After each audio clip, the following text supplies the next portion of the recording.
Hello Joplin Baptist community. It's my pleasure today to share the Midweek Touchpoint with you, and today I'm going to be sharing about wealth and finances. First scripture I'm going to look at is just a scripture from Solomon. It's Proverbs 27, 23 to 24. Slightly a quick paraphrase from my side. Be attentive to the state of your flock, for riches do not last forever. And Solomon is just talking about wealth, and he's saying that earthly wealth is something that does not last forever, and that's something we can say from this crisis we're going through at the moment. It's just a fact. Earthly wealth is not something that is meant to last forever. Jesus in the Sermon on the Mount, Matthew 6 verse 19 to 21, said that we should store up treasures for ourselves in heaven and not on earth, where it can rot and rust. And the scripture I want to share today is one that Paul wrote to Timothy in 1 Timothy 6 verses 17 to 19. He talks about heavenly riches, heavenly wealth. And so that's what I want us to think about in the next few minutes. 1 Timothy 6 verse 17 to 19.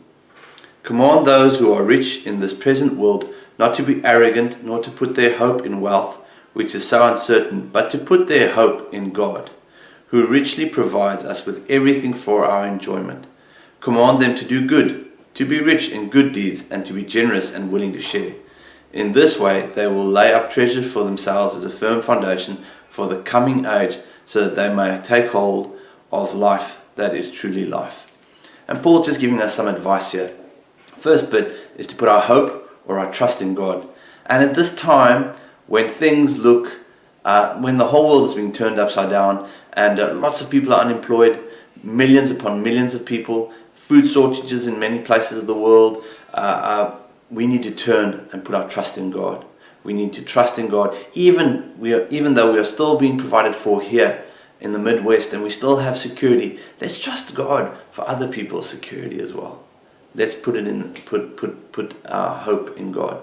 Second of all, let's be rich in good deeds.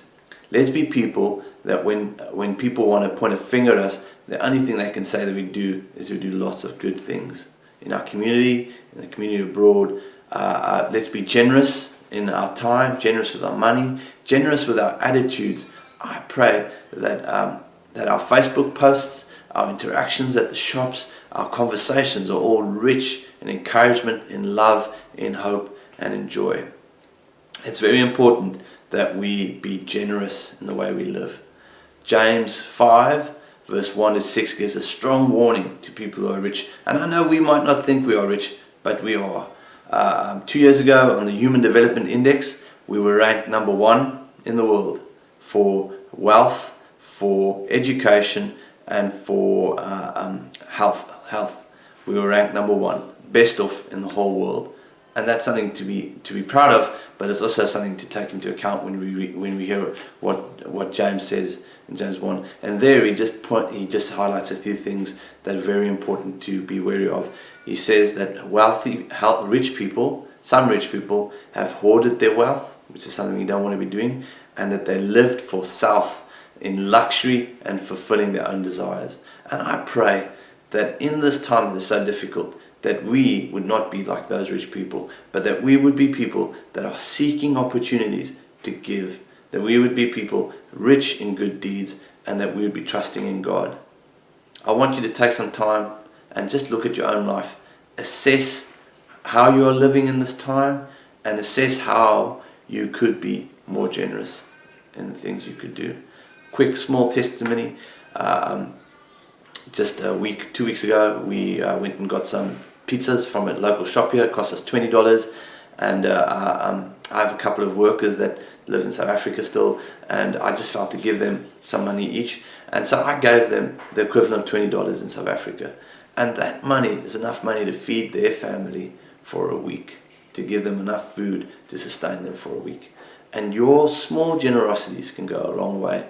And I'm not saying you have to seek out those opportunities. Find ways that you can be generous as well, here and abroad. Thank you for listening. I pray that God would continue to use us as a force for good and to help people say yes for Jesus, also with our finances.